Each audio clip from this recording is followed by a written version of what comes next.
Isa po sa magaganda nating kultura, mga kapatid, bilang mga Pilipino, ay yung tinatawag nating bayanihan. Narinig niyo na ba yun? Bayanihan. Na kung saan ang mga magkakapitbahay ay sama-sama, kapit-bisig, nagtutulungan para mailipat yung kanilang bahay o tirahan sa ibang lugar. Makikita natin yan sa litrato. Noon po kasi, ang mga bahay, karamihan sa bahay, gawa sa bahay kubo, hindi pahat o pawid lamang o kawayan. Yun ang mga materyales dati. No? Ibig sabihin, medyo magaan, madaling ilipat, gamit lang yung balikat at saka kamay para maibuhat o mapasan yung bahay. Now, sa ngayon po, marami pa namang ibang mga kaparaanan para mailarawan pa rin natin itong tinatawag na pagbabayanihan. So, halimbawa na kapag may nasusunugan o nasunog ay isang bahay, aligaga yung mga tao, kapitbahay kumukuha ng balde, nag-iipon ng tubig, napasa-pasa, at hanggang sa makarating sa dulo at mabuhos yung tubig dun sa sunog upang ito ay mapatay. Medyo nakaka-relate ako nito kasi nung nakaraang twice Sundays na yata, sunog yung harap. Medyo hindi naman angulo na ganyan. Sunog yung harap ng bahay nila. Walang tao kundi yung bunsong anak lang nagsimula yata sa aircon. So paglabas namin, wala namang igiba ng tubig doon. Saka wala kaming maraming balde. Sabi ko kay Ina, i-post niya sa Facebook, doon sa group page ng Facebook para may announce na nangangailangan tayo ng bombero. Nangyari naman, dumating kaagad yung bombero. May bayanihan pa rin. Yung iba nag-aligaga, pinagsabihan yung ibang kapitbahay na may sunog. Anyway, siguro pwede rin natin gawing halimbawa yung sinasabi nating mga sakuna. Pwede rin yan, no? Sakuna, kalamidad, bagyo, lindol, pandemya, o yung pinakatakutan ng lahat, baha. At pagkatapos niyan, siyempre, dadagsa ang tulong galing sa pamahalaan. Iba-ibang mga tao o ahensya, nagtutulungan, nagbabayanihan. Kakapit-bisig, nagbibigayan, nagdadamayan, at madaling salita, nagtutulungan. Isang tunay na samahan ng pakikisama or pagkakaisa. Sa ating po mga Kristiyano or sa komunidad ng mga Kristiyano, of course, dapat nararapat na mas mahigitan natin ang mga nabanggit kong pagdamay ng mga tao. Dapat maging tema natin sa puso natin ang isang tunay na makadiyos na uri ng pakikisama at yung tinatawag nating Christian fellowship. Dapat nauunawaan ito ng karamihang mga mananampalataya at dapat malalik pa, higit na malalim ang pakahulugan nila sa bagay na ito. So, magandang umaga po. Ayan ang ating pag-uusapan ngayong umaga tungkol sa Christian fellowship or pakikisama. Siyempre, ang unang tanong, ano ba ang kahulugan nito? Ano ba ang kahulugan ng fellowship or pakikisama? Sabi po, ito daw ay isang pakiramdam ng pagkakaibigan na mayroon tayong mga tao kapag nag-uusap o gumagawa ng isang bagay na magkakasama at nagbabahagi ng ating mga karanasan. Sa madaling salita po, ang ibig sabihin, dapat tayo maging magiliw sa pakikisalamuha sa lahat ng kapatid, lalo na sa mga bagay na meron tayong parehong interes. Ayan po ang ating pag-uusapan. Sabi ko kanina, ngayong umaga, explore natin ang ating talata upang matuklasan natin ang mga ilang bagay patungkol sa pakikisama.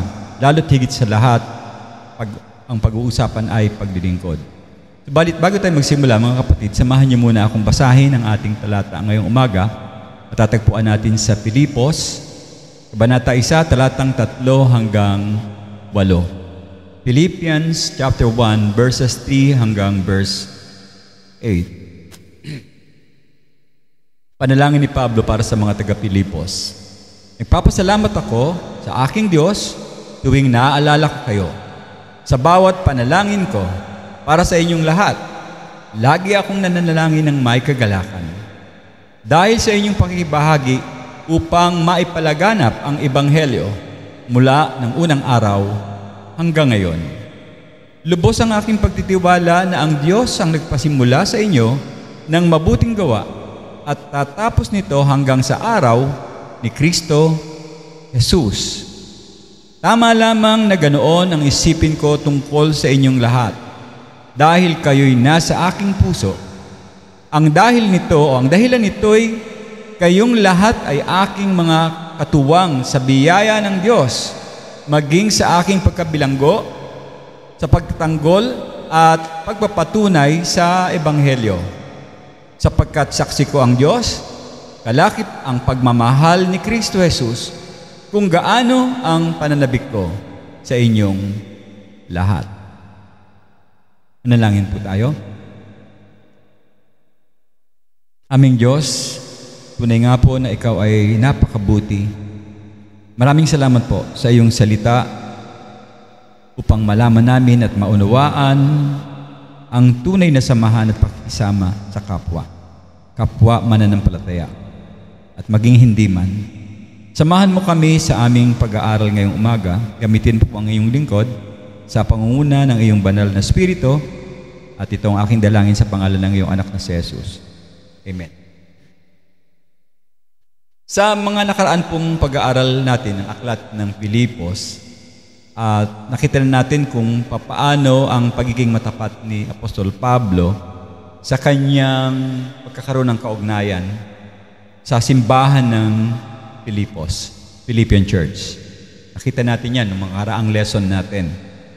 Bagamat may ilang milya ang layo, ang agwat nila, subalit ang kanyang puso ay tunay na nakatali sa pag-iisip at pag-aalala sa bawat isa sa kanila.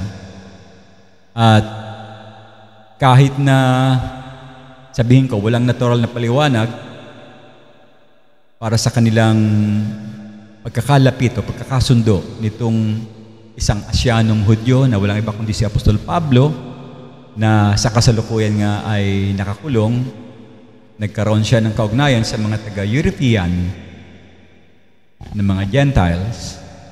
Mga kapatid, ang kanilang pagsasama ay tunay na nakita natin. Dalisay, solid. Sabi ng iba, solid yung kanilang pagsasama. Sa akin, personally, masasabi kong ang pagsasamang ito ay pagsasamang tunay na Kristiyano. May pakikibahagi at sasalo-salo patungkol sa mga bagay ng Diyos. Kahit na ang buhay nila ay napakaraming pagsubok, maraming hadlang, iba pa, dapat ay lagi natin bilang tayo, no? Gagamitin natin yung talata. Kahit na yung buhay natin, maraming pagsubok, katulad nila, dapat ay lagi tayong malakas yung pananampalataya sa pakikibahagi patungkol sa kalooban, mga plano ng Diyos. Tinitignan ko na habang inaaral natin ito, nakikita natin sa buhay natin, dapat ginagamit na natin yung ating natutunan. Now, meron pong 5 aspeto dito sa ating talata sa tunay na kahulugan ng fellowship o ng pagsasama-sama sa mga talatang ito. So, isa inyong program, number 1, ang tunay na pakikisama ay nangangahulugan ng una, panalangin o pagdarasal para sa isa't isa. Sabi po sa talatang 4, chapter 1 verse 4. Sa bawat panalangin ko para sa inyong lahat, lagi akong nananalangin may kagalakan. So, yung tema doon ni Apostol Pablo ay may kagalakan sa kanyang pananalangin. Subukan niyo na bang manalangin na may galak? O kung kayo nananalangin ay nagwo-worry? Merong ganun mga tao, no? Nagnanalangin pero punong-puno ng bagabag yung kanyang puso.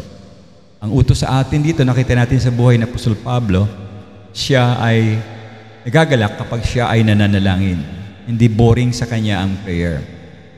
Bagamat nakakulong nga po si Apostol Pablo at hindi niya makasama itong mga taga-Pilipos panahong ito, subalit hindi siya napigilan ng kanyang mga tanikala sa kanyang paa na isipin ang mga taong ito na kanyang kapatid at ipanalangin sila.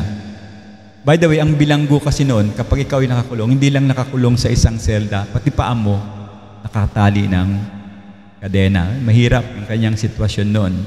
Talagang parang kriminal ang turing sa kanya, sukdulang masamang tao, biro mo pati paa ay kinakadena.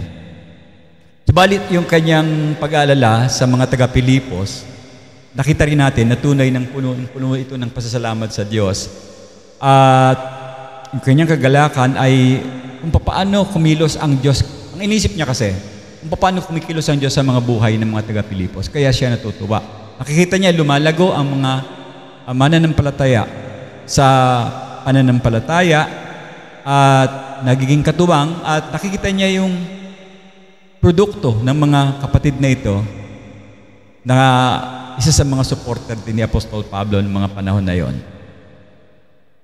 Okay? So, kumikilos ang Diyos sa buhay ng isang tao at kapag ikaw ay nananalangin sa Kanya, siyempre, mag-outspoken yung joy sa puso mo kahit na ikaw ay hindi maganda yung, bawa, nakaratay ka sa higaan, meron kang problema, tapos nag-pray ka sa ibang tao, nakita mong nagkaroon ng pagbabago yung buhay niya, natuto siya, nalutas yung kanyang mga problema dahil sinagot ng Diyos o tinugon ng Diyos ang kanyang panalangin. Iba yung magiging pakiramdam. So, ganito yung kalagayan ni Apostol Pablo. Gayun din po, yung kanyang kaisipan ay nagiging madalas yung kanyang pananalangin. Kasi doon sa talata, sabi palagi, nananalangin ang may kagalakan. Now, sa atin po mga pag-aalala, lagay natin sarili natin, sa ating pag-aalala, patungkol sa mga kalagayan ng ibang mananampalataya. Nowadays, meron tayong maaring alalahanin, no? Katulad ni Mami Jo, Sister Alice, sino pa? Yung iba pang mga kapatid natin na may mga karamdaman, lalo na wala sila sa simbahan. So, I would say dapat wala tayong hinto sa pananalangin.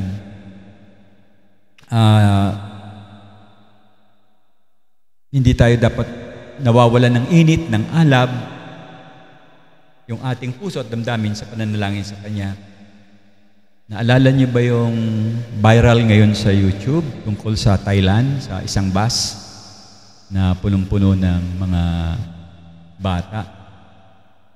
Ang hirap nun. Kumakaway ng una sa iyo yung mga anak mo, liliit. Pagkatapos biglang masusunog pala yung bus.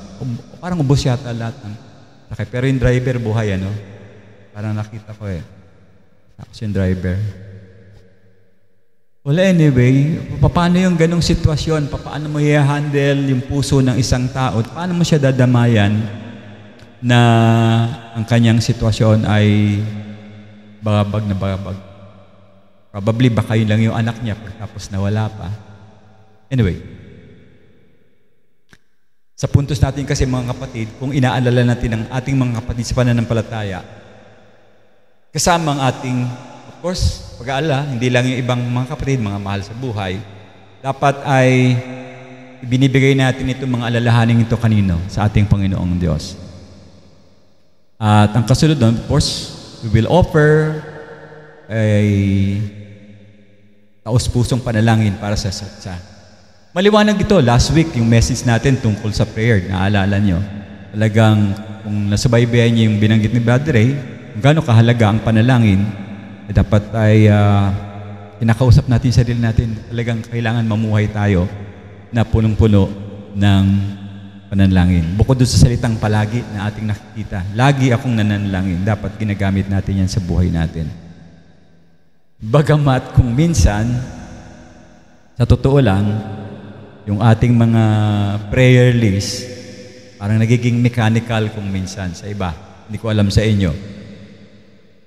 Kung ito'y nagiging mechanical, itong mga prayer list, lalabas, wala itong kabuluhan sa buhay mo.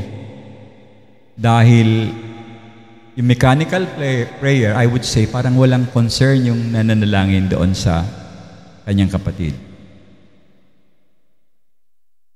Now, sa kabilang banda naman po, bukod sa walang concern, sa kabilang banda, itong mga listahan ng panalangin, maaring maging kapakipakinabang din sa atin. Why? Upang maalala natin yung mga taong nangangailangan ng panalangin.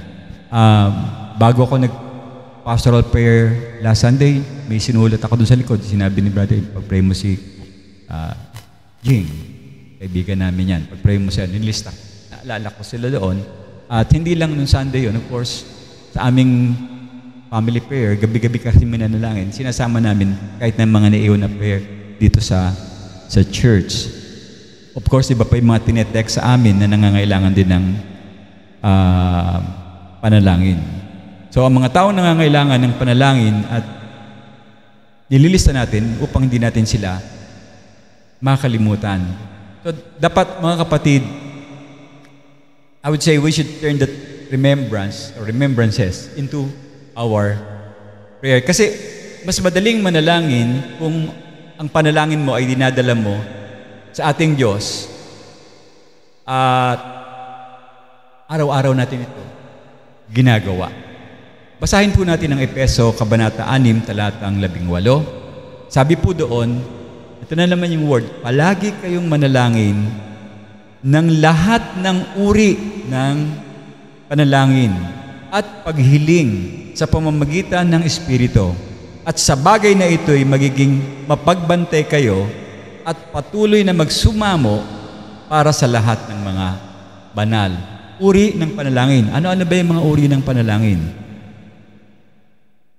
So, tinatawag nating CATS, di ba? Confession, adoration, thanksgiving, and supplication. Meron pang request, andun, mga healing, sinasabi. Lahat ng mga request natin, sabi doon, palagi kayong manalangin sa lahat ng uri ng panalangin.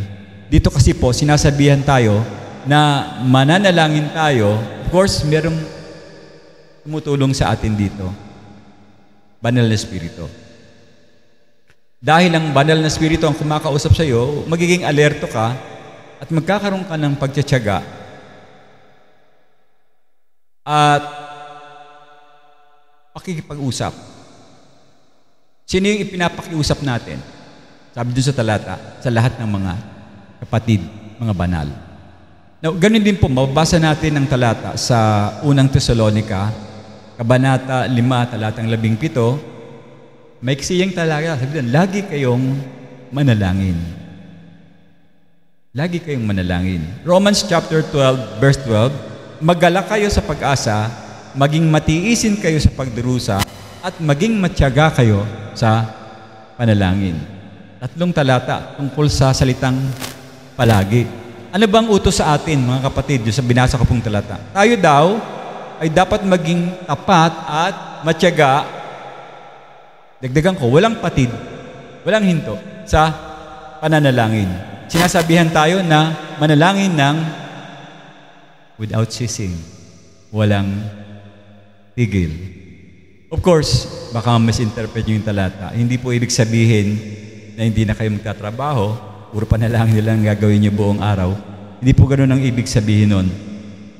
Yung salitang walang tigil, walang patid, tinignan ko yung kahulugan nito. Ito pula ay ginamit sa salitang ubo.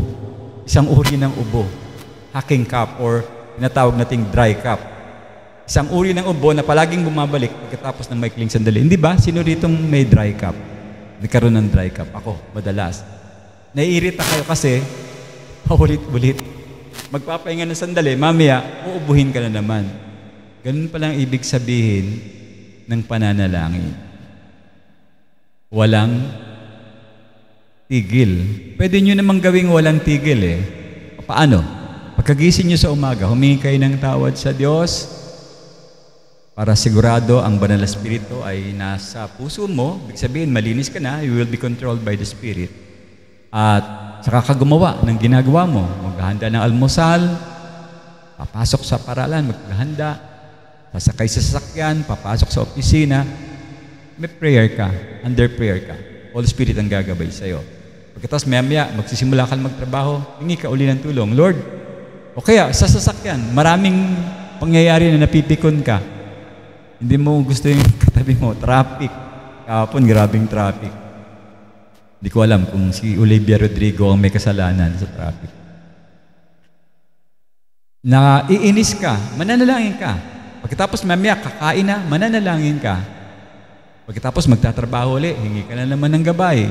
Kung ikaw ay nagtitinda, hingi ka ng tulong na may dumating ng mga buyers para kumita yung... Ibig sabihin, hindi ka humihinto dun sa personal mo yun. Of course, kung may nag-text sa'yo na, kapatid, panalangin mo ko kasi ganito yung nangyari, sasama mo siya. Buhay panalangin ang isang mananampalataya. Kaya, dapat matandaan natin na ang panalangin ay dapat isang madalas na karaniwang pag-uusap sa ating Panginoon.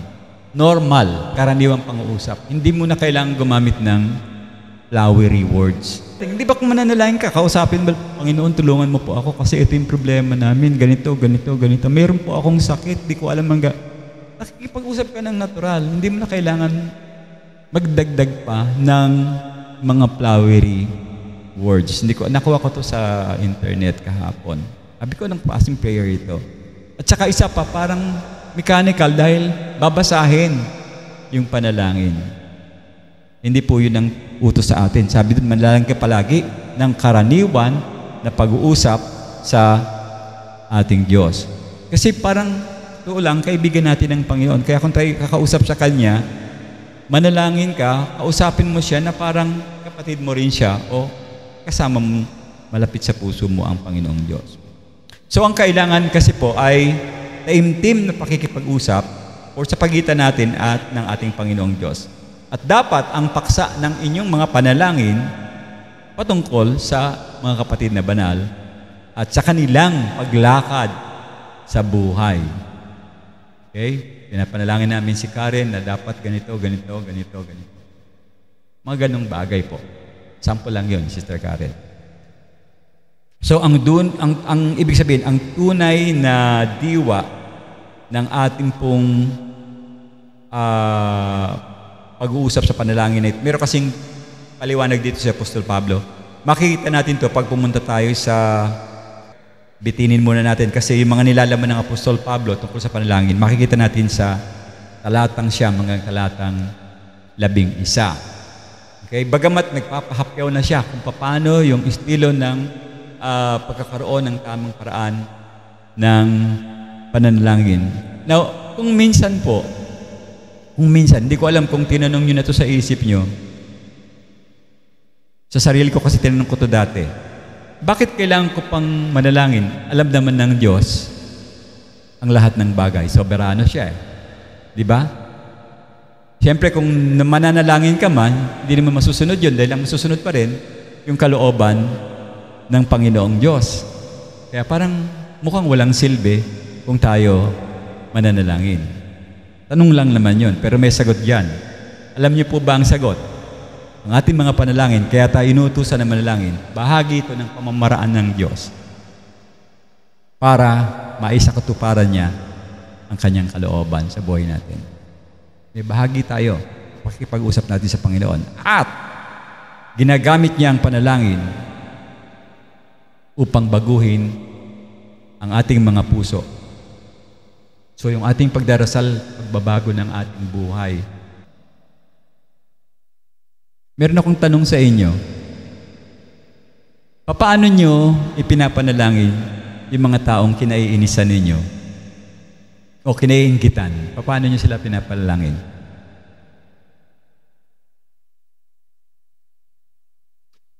Paano po? Ako, sigurado hindi nyo madadala yan sa Diyos. Kapag meron ka isang taong kinaiinisan o kinainggitan, kinagagalitan, galit ka, hindi mo siya maipapanalangin sa Diyos. Yung motibo mo kasi malalantad eh. Lord, kunin mo na siya. Ganun ba ang panalangin? Hindi pa pwede yun eh. Hindi pa pwede. Tiyak! Pagka ganun ang panalangin nyo, Panginoon, ano ba itong kapitbahay namin? Sobrang nakakainis na. Lagi kami inuunuhan sa parking. Sana po kunin mo na siya. Ano kaya itatanong sa'yo ng Panginoon? Yan ba ang gusto mong gawin ko sa kapatid mo? Ano isasagot mo? Mapapahiya ka eh. Parang mali nga yung panalangin rin. So, mga kapatid, Kung nagkakaproblema kayo sa ibang mga mananampalataya, kahit na siya ay asawa nyo o miyembro ng pamilya, dapat kung mananalangin kayo, para rest assured na may sagot ang inyong panalangin, manalangin kayo na kayo ay hindi galit. Kahit na yung anak nyo, kung papagalitan nyo, huwag kayong magagalit. Kasi pag kinakausap mo yung tao na galit ka, iba yung lumalabas sa isip mo, iba yung lumalabas sa bibig mo. Hindi yun pag-ibig. Romans chapter 8 verse 26, ito po yung susi, ano? Gayun din naman, tinutulungan tayo ng Espiritu sa ating kahinaan. Hindi tayo marunong manalangin ng wasto. Ngunit ang Espiritu mismo ang dumaraing at sa paraang hindi kayang bigkasin ng salita. Kasi nga, galit ka, masama loob mo, hindi mo masabi sa Diyos. Basta ang puso mo ay nagtapat na, Panginoon, masama po ang loob ko dun sa taong yun, pinapanalangin ko na sana siya ay mabago ang puso. Patawarin mo rin ako dahil nakatanim ako ng galit sa Kanya. Tutulungan ka ng Banal na Espiritu para maunawaan mo yung sitwasyon. Sabi ko nga, mahirap magalit ang isang tao. Hindi siya makakapanalangin ng tama. Nasubukan niyo na bang nagdasal na galit? Hindi ba? Hindi, mahirap yon. Kailangan mo siyang ipinalangin araw-araw. Paano ba? Panginoon, baka ako po ang may problema. Tulungan mo po ako na unawain ang taong ito. Baka ako yung mali. Kaya ako nagkagalit sa kanya. Sa palagay ko, pag tinig natin ng survey, parang 99% ang problema kung bakit may alitan sa Christianity, may hindi pinagkakasunduan. Ang dahilan ay hindi marunong magdasal. Pero kung ang mga Kristiyano ay tama at tumpak ang pananalangin, kayang i-wipe out ang lahat ng hindi pagkakasundo at hindi pagkakampi-kampi ng mga tao. Makakatulong kasi yung panalangin, particular, kung gagawin natin itong nagkakaisa tayo na magkaroon ng isang layunin, and that is dalhin sa Panginoon lahat ng mga bagay na yan. So, yan po yung unang aspeto ng totoong Christian fellowship. Merong prayer for each other, nananalangin para sa isa't isa. Kung gusto mong malaman kung ang Christian fellowship na sinasamahan mo ay totoo, dapat merong ganitong diwa. Pangalawa, mga paglilingkod sa Diyos ng sama-sama. Paglilingkod sa Diyos ng sama-sama. Sa verse 5, dahil sa inyong pakikibahagi upang maipalaganap ang Ebanghelyo mula ng unang araw hanggang ngayon. So, nakikibahagi sila sa pagpapalaganap ng Ebanghelyo. Okay? Yung paglilingkod nila, sama-sama sila, hindi yung one in accord lang yung gumagalaw lahat. Everyone are participating sa paglilingkod, serving God. Nakita natin na kung papaano sa simula ng ating pag-aaral, yung mga taga-Pilipos ay sumama kay Apostol Pablo para sa layunin ng mabuting balita o ng Ebanghelyo. I would say immediately naging aktibo sila sa paglilingkod sa Panginoon dahil nakumbinse ng Banal na Espiritu o ang Diyos ang kumilos sa puso ng mga taong ito. Kung ating tatandaan, malaki yung discrimination dyan. Hentil at saka Jew. Ang tingin ng mga Hudyo sa mga Hentil ay maruruming mga tao yan. Masasama. Hindi nila tinatrato yan as parang normal na mga tao. Pero this time, dahil sa kilos ng Diyos, dahil sa tulong ng Diyos, Pablo na isang Asyano, na isang Hudyo, at yung mga taga-Pilipos na isang mga Hentil, nagkaroon sila ng pagkakasundo. Naging aktibo sila sa paglilingkod sa ating Panginoon. Alam niyo po ang konsepto ng pagiging isang miyembro ng simbahan na dumadalo lamang sa isang church service, isang beses isang linggo. Malayong malayo yan sa service na ginagawa ng mga tao noon sa Panginoon. Nakita natin kasi itong mga taga-Pilipos. Niligtas sila ng Panginoon. Anong dahilan? Para dumating sa church. Ibang kaligtasan natin para lang dumating sa church once a week. Hindi ba? Hindi yun ang purpose ng Panginoon.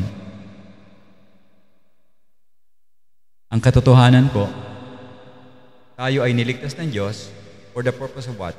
Serving, maglingkod sa ating Diyos, to glorify Him. Now, ngayon po sa ating panahon, mukhang nabago ang focus ng Christian Fellowship. Kadalasan, ang simbahan ngayon ay parang, I would say, department store.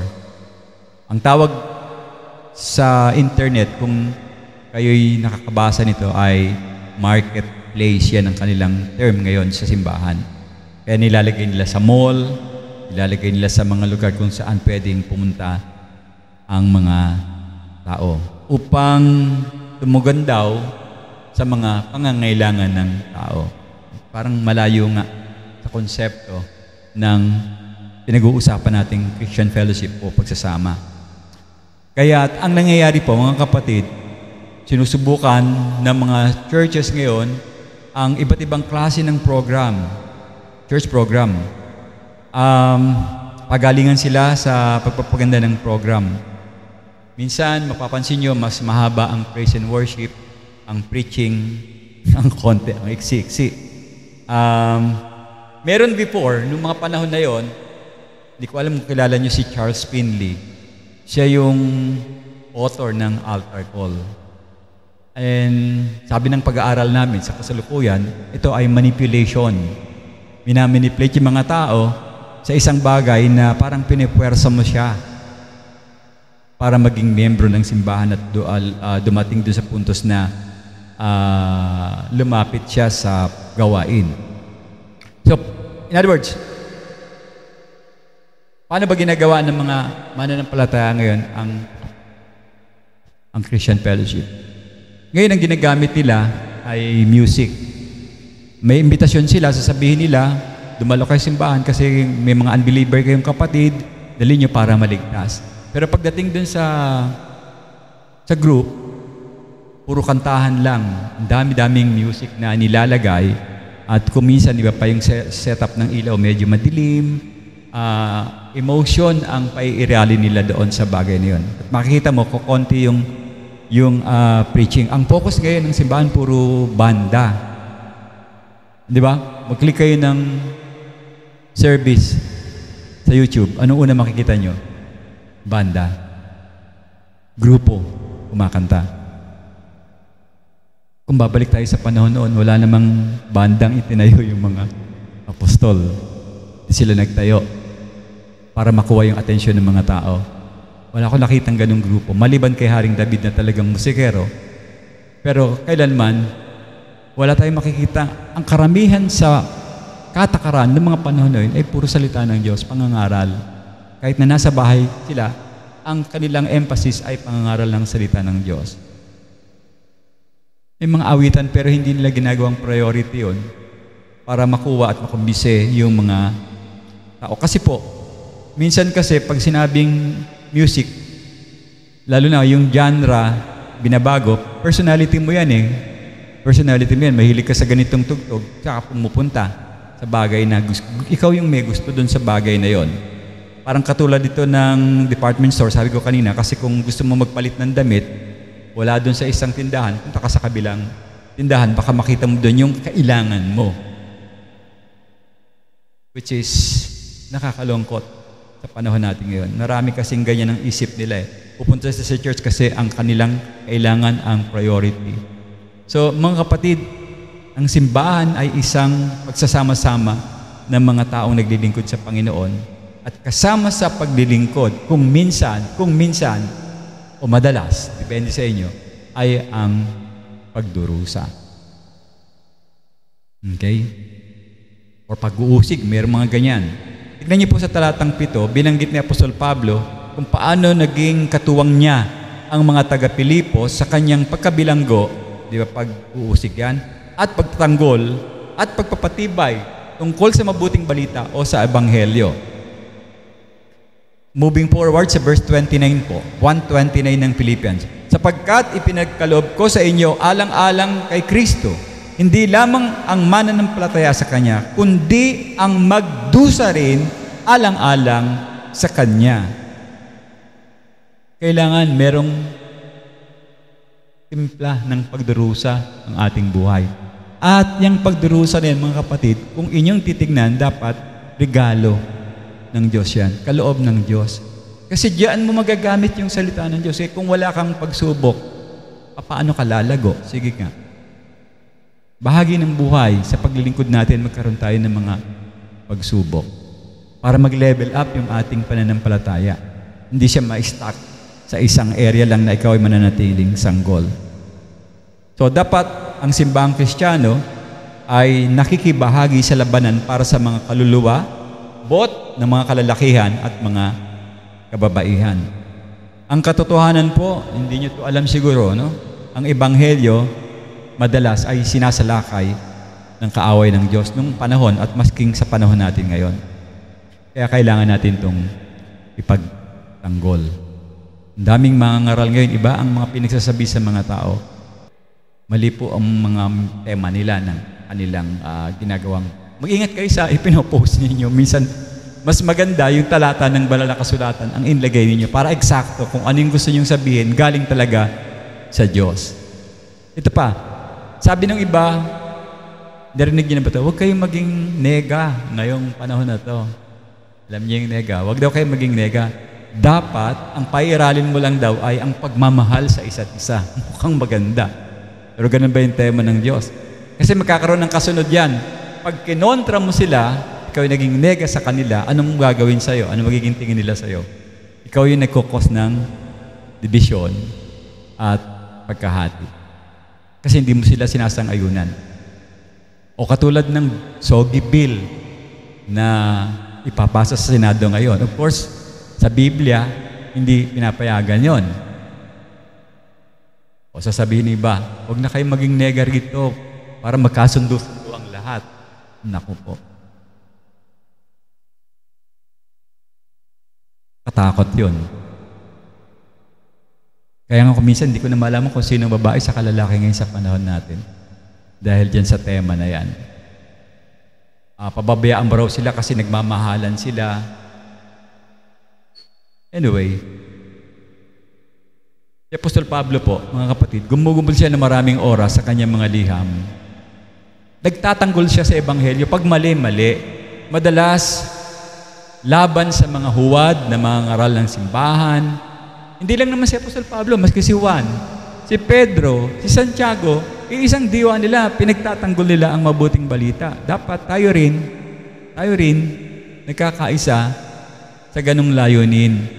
Kung gusto natin maging tapat sa Panginoon, mga kapatid, dapat nating kumpirmahin na ang ebanghelyo lamang ang tamang nagtutuon ng positibo bahagi ng gawain, paglalahad ng katotohanan.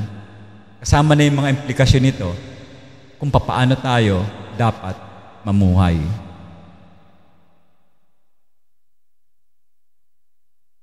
Kung paano tayo dapat mamuhay galing sa banal na kasulatan. Kung paano tayo magtapat sa Diyos galing sa banal na kasulatan. Lahat. Meron tayong manual. Sapagkat ang ebanghelyo, mga kapatid, ay pinagtipay sa pamamagitan ng simbahan kapag ang ating buhay ay nagpapakita ng kabanalan. Pero kung hindi kabanalan, parang hindi galing sa ebanghelyo yan. Sa totoo lang po, itong bagay na ito, na sinasabi ko, pinamumuhayan ito ng kaaway. Lalo na kapag ang katotohanan ay nagiging maliwanag, nagiging praktikal ang mga pamamaraan, ayaw ng kaaway niyan. Babaguhin niya yan. Pag nakikita ng kaaway na tayo'y nagsisisi, naharap natin yung ating mga kasalanan, tapos namumuhay tayo ng kabanalan, parang gumuguhit na apoy at lumilikha ng mga kontrobersya yung ating pananampalataya sa kaaway. At ano naman ang purpose natin? Para mahikayat natin yung ibang mga tao. Kaya mga kapatid, tandaan natin na mayroon tayong tungkulin na dapat gampanan sa pamamagitan ng paglilingkod na nagkakaisa sa Panginoon, sabi dun sa talata, na sama-sama. Kanino bang gawain yung kanya-kanya, pagkakampi-kampi? Kanino yun? Galatians chapter 5, verse 19 to 21, hindi naman makakaila ang gawa ng laman. Pakihapid, karumihan, kahalayan, pagsamba sa Diyos-Diyosan, pangkukulam, pagkapuot, pag-aaway-away, paninibugho, pagkagalit, paglalasing, kalayawan, pagkakabahabahagi, pagkakampi-kampi, pagkamakasarili, pagkainggit, gawayan ng kaaway. Walang unity. Sa muli po, ang tunay na pakisama, dapat merong pagdarasal, una, panalangin ng sama-sama, at paglilingkod sa Panginoon ng the same, sama-sama pa rin. Pangatlong aspeto ng totoong Christian fellowship, mayroong pagtitiwala sa kapangyarihan ng Diyos na gumagawa sa isa't isa. Yung kompleto, no? Verse 6, lubos ang aking pagtitiwala na ang Diyos na nagpasimula sa inyo ng mabuting gawa ay siya ring tatapos nito hanggang sa araw ni Kristo Jesus. Nung nakaraang ating pinag-usapan nito, tinignan natin yung anggulo ng talata sa punto na kung saan ang kaligtasan ay gawa ng Diyos at hindi gawa ng tao. Maliwanag ako doon, di ba? Ang tagal ko nag-stay doon na Diyos ang gumagawa ng kaligtasan. Now ngayon, nais ko pong tignan natin yung talatang 6 sa anggulo naman ng pakikisama. Dito kasi nangangahulugan ito na napapagkatiwalaan natin ng Panginoong Diyos na siya yung gagawa sa buhay natin, sa ating mga kapatid. Kayo at ang ating mga kapatid. Ibig sabihin, sinimula ng Diyos ang kaligtasan at siya rin ang tatapos sa kanila ito. Walang iba, hindi tayo, hindi sila, o sino pa man, kundi ang nag-iisang makapangyarihang Diyos. Now, ang tanong, ganito po, bakit kadalasan ay nasisira ang pagsasama o yung samahan? Bakit siya nagkakaroon ng sira? Kasama na yung mga Kristiyano, ba't nagkakasiraan sila? Hindi nagkakasundo-sundo. Diba ang tema natin, dapat fellowshipping kakasundo. Ba't nagkakaroon ng pagkahati, wasak ang samahan ng mga mananampalataya? Meron po kasing mga ilang issue na dapat ay alam natin sa mga bagay ito. Una, meron kasi mga bagay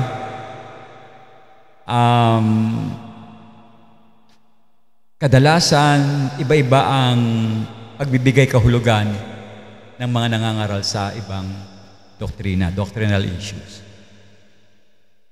Sasabihin ng isa, para ka maligtas, kailangan mong magpabautismo o magpatuli, mga ganong halimbawa. Sasabihin naman ng iba, kailangan meron kang susuot na damit o kakainin na dapat ganito lang.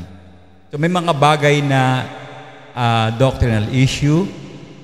Pangalawa, iba ang kanilang pakahulugan at iba ang paraan nila kung paano isasabuhay yung mga natutunan nila. May halimbawa po tayo doon sa mga pinagbabawal sa 1 Timothy chapter 4 verse 1 and 2. Okay? Maliwanag itong talatang ito. Basahin natin. 1 Timothy chapter 4 verses 1 and verse 2. Maliwanag na sinasabi ng Espiritu na sa mga huling araw ay iiwan ng iba ang pananampalataya at susunod sa mga mapanlinlang na espiritu, mga turo ng mga demonyo. O ano yung mga turo ng demonyo? Ang mga katurong ito ay pinalaganap ng mga taong mapagpunwari, sinungaling at manhid na budhi. Ano daw yun? Ipagbabawal nila ang pag-aasawa. Meron ba kayong alam na relihiyon na bawal mag-asawa? Gayon din ang ilang uri ng pagkain. So doon pala galing yan. Yang turo na yan. Na bawal mag-asawa, bawal kumain ito. Marami silang pinagbabawal at mga kasabihan na nanggaling sa sarili nilang mga panukala at hindi sa banal na kasulatan. Maliwanag po na ang mayakda, tunay na mayakda ng kaguluhan ay walang iba kundi ang dyablo. Kaya po, we encourage everyone, ini-encourage po na to seek deeper sa pag-aaral ng banal na kasulatan. At kung meron kayong mga katanungan na hindi nyo maintindihan, andyan ang elders, andyan po kami, pwede namin kayong tulungan, masagot yung inyong mga katanungan sa mga aral ng banal na kasulatan. Sa katunayan po, si Apostol Pablo ay pinagbantaan din ng mga nagsasabing mga Kristiyano raw sila noong mga panahon na yon. Kaya ang kanyang ginawa, sinikap niyang mabago ang mga taong ito sa pamamagitan ng pagbahagi ng Ebanghelyo sa kanila upang maging katulad niya ang mga taong ito at makasama niya sa paglilingkod. Now, paglilinaw lang po, ibig sabihin po ng talatang 6 ay hindi po tayo ang makakapagpabago sa tao. Baka mamaya misinterpret niyo ako. Meron tayong responsibilidad na ihatid natin sa pag-ibig at katotohanan ng Diyos ang mga tao. Bigay tayo ng halimbawa. Example, kung yung kapatid, kakilala mo, halimbawa ay nagkamali siya. Okay, meron kang kapatid na mananampalataya, meron siyang pagkakamali tungkol sa mga pangunahing katotohanan sa banal na kasulatan o kasalanan, masabi ko. O pwedeng hindi siya lumalago sa pananampalataya. It is our responsibility, mga kapatid, na gawin ang lahat ng ating makakaya upang matulungan ang kanyang pagbabago at umundad siya. Dadalhin natin siya sa Bible study, ipapanalangin natin siya, dadalawin natin siya. Yan ay ginawa ni Apostol Pablo at dapat ginagawa rin ng mga tunay na mananampalataya ngayon. O kaya naman halimbawa, nasa isa kang malubhang maling pananampalataya na iyong kinasangkutan. So kailangan natin siyang iparalangin, and at the same time, the purpose is we can trust God that it is His job to change the person or the brother.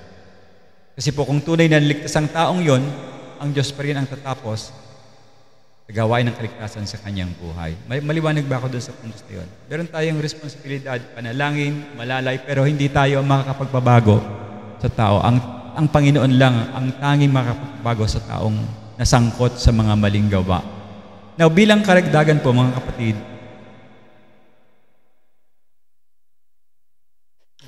maaari natin silang patuloy na hikayatin na matutunan nila ang paglago sa lugar ng kanilang mga kahinaan.